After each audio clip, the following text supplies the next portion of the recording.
ஒரு பசுமை நிறைந்த காட்டில் பல மிருகங்கள் மகிழ்ச்சியாக வாழ்ந்து வந்தன. அந்த காட்டில் ஒரு சிங்க ராஜாவும் வாழ்ந்து வந்தது. அது தன்னுடைய கர்ஜனை திறனால் மற்ற மிருகங்களை பயமுறுத்தி அவர்களை வேட்டையாட சாப்பிட்டு கொண்டிருந்தது. இதை பார்த்த மற்ற மிருகங்கள் மிகவும் பயந்து கொண்டிருந்தது. சிங்கம் வாழும் குகை பக்கம் யாரும் செல்லாமல் பயந்து பயந்து வாழ்ந்து கொண்டிருந்தனர் மற்ற மிருகங்கள். இதை கவனித்த சிங்கத்துக்கு மிகவும் அட்வான்டேஜாக எடுத்துக்கொண்டு டெய்லியும் தன்னை விட வலிமை குறைந்த மிருகங்களை வேட்டையாடத் தொடங்கியது. இதை மற்ற மிருகங்களால் தாங்கிக் கொள்ள முடியவில்லை. தங்களின் உயிரை பாதுகாப்பதற்காக மிருகங்களை ஒன்றாக கூடி ஆலோசனை செய்தனர்.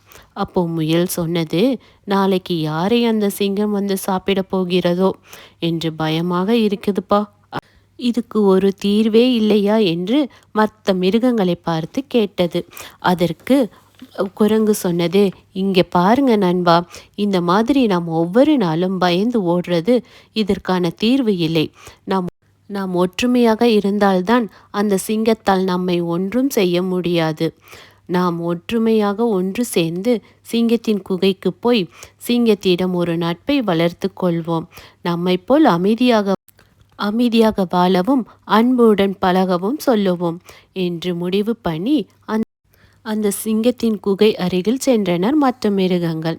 அதை கவனித்த சிங்கராஜாவோ மிகுந்த தன் கர்ஜனையை எழுப்பி மற்ற மிருகங்களை பயமுறுத்த தொடங்கியது.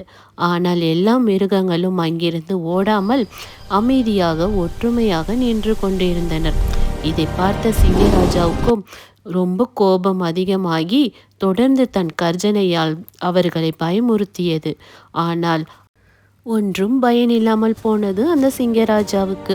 மற்ற மிருகங்கள் தொடர்ந்து அமைதியாக நின்று கொண்டிருப்பதை பார்த்து சிங்கமும் அமைதியானது. அப்போ முயலும் நரியும் மெல்லமாக பேசத் தொடங்கியது. இங்கே பார் சிங்கராஜாவே, நீ எங்களை விட ரொம்ப வலிமையானவன். நீ எங்களை வேட்டையாடி கொல்லாமல் இருந்தால் நாங்கள் உன்னை ஒன்றும் செய்யாமல் விட்டுவிடுவோம். எங்களுடன் ஒரு நல்ல நண்பனாக உன்னை ஏற்றுக்கொள்வோம். அப்படி நீ எங்களை நண்பனாக ஏற்றுக்கொள்ளாவிட்டால் இந்த காட்டை விட்டு உடனே வெளியேறு என்று சொன்னது. இதை கேட்ட சிங்கராஜாவுக்கோ சிறிது நேரம் அமைதியாக யோசித்தது. தன் மனதையும் மாற்றிக்கொண்டது. மற்ற மிருகங்களுடன் நல்ல நட்பை ஏற்படுத்தி கொண்டது.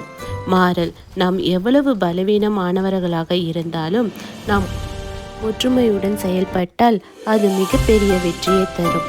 என்ன குட்டீஸ், இந்த கதை உங்களுக்கு ரொம்ப பிடிச்சிருந்தா இந்த வீடியோக்கு ஒரு லைக் கொடுங்க.